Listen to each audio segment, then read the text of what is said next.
One of the more challenging aspects of any course in calculus is this idea of related rates. And what these are, and the name kind of says it all, a rate is essentially a time derivative, but there can be lots of different kinds of time derivatives. We could have derivative of volume with respect to t. Maybe the radius of something is changing, dr dt. Maybe the height of something, so you might have something like dh dt, etc. Right? So we'll have all these different kinds of time derivatives, and when we say related, that means essentially that we're going to have two or more of these things going on at the same time. So open any calculus book and flip to the section on related rates, and you'll see that these problems can get really involved, especially towards the end of the chapter. So some quintessential examples might be something like a cone.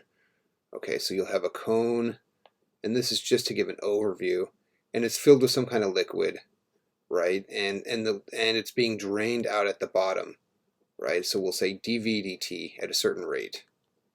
Okay, so water is flowing out of the cone, so this water level is going down, and then we may say, okay, what is the time derivative? How fast is that water height going down?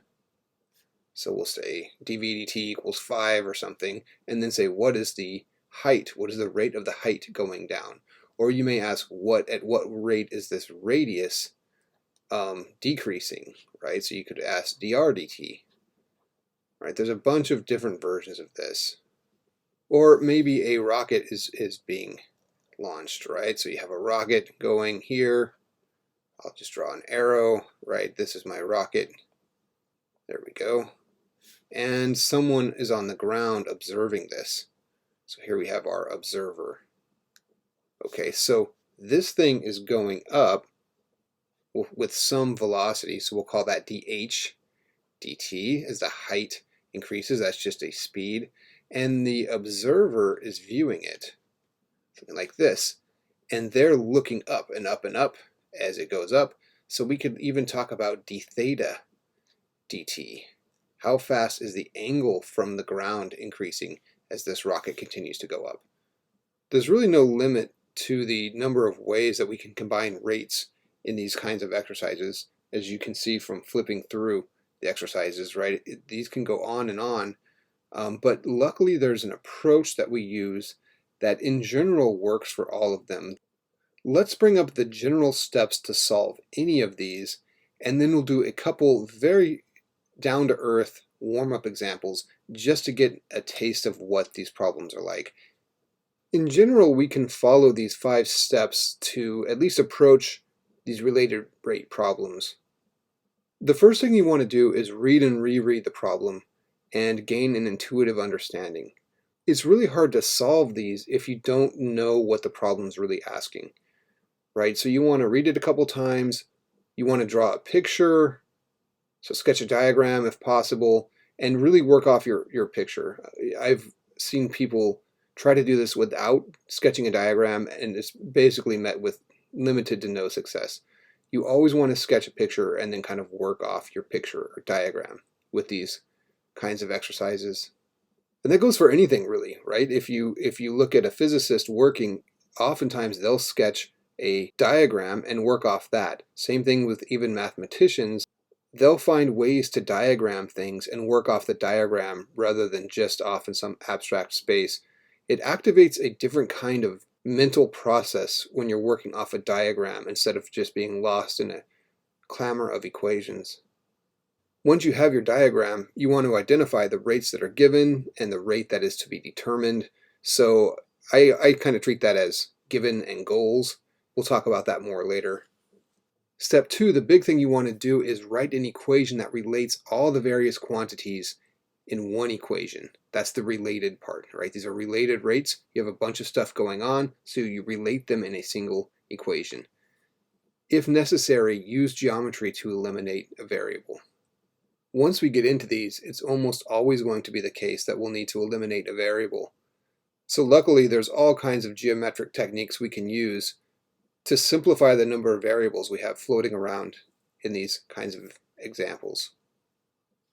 Once you have your equation set up, you use the chain rule to differentiate everything with respect to t, time.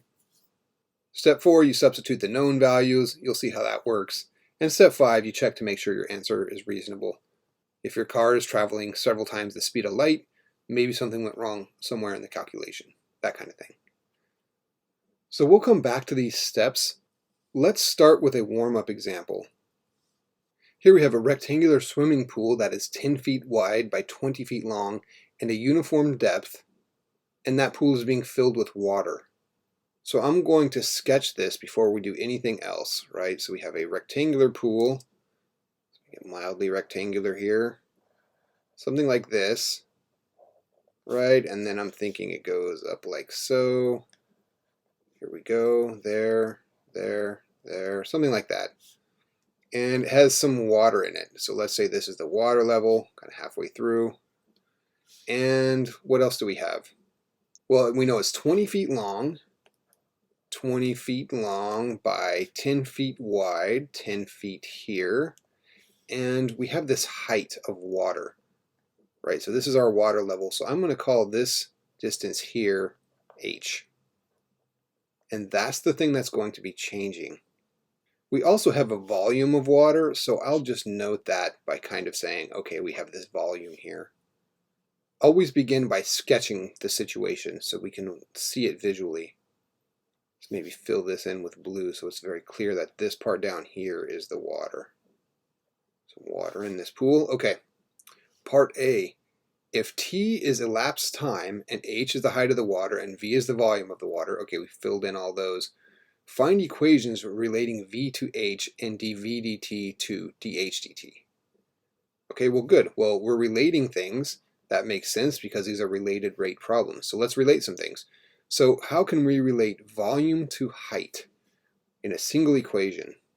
So here's part A. All right, well, the volume is length times width times height. In this case, we have the length and the width, so I'll go ahead and just fill those in. Nothing's changing here. So let's see, our length is 20 times 10 times height. So that gives us V equals 200 height. And there we have an equation relating volume and height. Now, an important point about these, both of these are functions of time. So volume is changing with time. Imagine we're filling up the pool or draining the pool here. And height is a function of time. So we can then take the time derivative of both of these. dv dt equals 200 dh dt. And that's essentially the chain rule. We don't just get rid of the h. Let's just do an aside here. If we had y equals 200 x and then we took dy dx, the derivative with respect to x, we would simply have 200 because this variable matches what we're taking the derivative with respect to. In our case, we have an h, but we're taking the derivative with respect to t. So any derivative we take, we essentially need to tack on a dh dt, and that results from the chain rule. And there we have related dv dt to dh dt. Let's look at part B. We have, at what rate is the volume of the water increasing if the water level is rising at 1/4 foot per minute? Okay, so what they're giving us here, 1/4 foot per minute, that is dh dt. That is the change in height with respect to time. And we're asking for what rate is the volume of the water increasing. So they want dv dt equals what? What is the change in volume with respect to time? So a shorthand for this, we could write this as dv dt is what we want when we do this vertical line here, dh dt equals 1/4. I'll just leave the units off or it's going to get too messy. Okay, so we just plug in dh dt here for dh dt. That gives us 200 times 1/4 or 50. And the units here are feet and seconds, so volume is feet cubed, cubic feet per, it's not seconds, actually it's minutes, isn't it? Yeah, minutes. You see that right there in part B. 50 cubic feet per minute. So don't forget your units with these, and you'll have to do a little bit of reasoning on what the units should be, though you can also very carefully essentially chase the units through these derivatives and use that as a way of making sure you're doing things correctly as well. Okay, on to part C.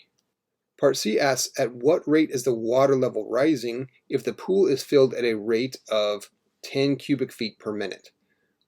So now they're saying, here's our dV dt, 10 cubic feet per minute, and it's saying what rate is the water level rising? So it's saying what is dH dt now? Equals question mark. So for C, I'm just going to solve our equation here, our rates equation for dH dt. It's no big deal. Okay, so that looks like we have 200. Make that dV dt over 200. dV dt all over 200. Well, it tells us dV dt is 10 over 200, which we can simplify down to 1 over 20. And then I'll add the correct units for dH dt. That's a speed, and you can always get the units too by just looking at your derivative. The units of h are going to be feet in this case, so feet per divided by the units of t in this case are going to be minutes, so foot per minute. That's another way you can get the units. 1 over 20 feet per minute. So let's take a minute to contemplate this answer. Look at B, we have water really rushing in 500 cubic feet per minute into a pool. That is a ton of water every minute. But look how slowly the height is rising. In 1 minute, it's only rising 1/20th of a foot, even though in 1 minute, 50 cubic feet come into the pool. If you've ever filled a pool, you can see how this is the case. You're filling it with lots of water coming in, but it takes a long time for that water level to rise. Let's try another example just to get warmed up with these before we get into the more complex examples. So here's one without an immediate geometric interpretation. Assume w equals x squared y to the fourth, where x and y are functions of t. Then our goal is to find dw dt when x equals 3, dx dt equals 2, dy dt equals 4, and y equals 1. Okay, so these techniques are useful even in pure math situations with no reference to the world or objects or cones or vats or anything. We start with our equation, w equals x squared y to the fourth. And then we want to take the time derivative of both sides, so d by dt to both sides. Well, note that x is a function of t, so we can write that as x of t, and y is a function of t, but we don't know what those functions are. So every time we take the time derivative across them, we'll need to tack on a dx dt or a dy dt. That is the chain rule in action. As an aside here, maybe we had something like y equals u squared, and we wanted to take the derivative with respect to x. So dy dx would then be 2u u prime, but u prime is essentially du dx. That's the chain rule. So we use that same principle in this example. So we get dw dt equals, okay, we're going to need the product rule here, a prime b plus b prime a. That gives us 2x, but every time we take the derivative, we need to tack on that dx dt, or whatever variable we're working with. So a prime b, so 2x dx dt, y to the fourth, plus b prime 4y cubed times dy dt, that's that chain rule again, b prime a, x squared. And there is the time derivative of w. Now in related rate exercises, you'll get a general equation, and then it'll say go back and give a specific answer for a bunch of specific conditions. So this one says find dwt when x is 3. So let's just start plugging in here. For this specific instant in time, We want dw dt when x is 3, so 2 times 3 times dx dt, well that's 2. Y to the fourth, that's 1 to the fourth, plus 4y cubed, well we decided y was 1, that's given. Dy dt is 4, and x squared, but x is 3 times 3 squared.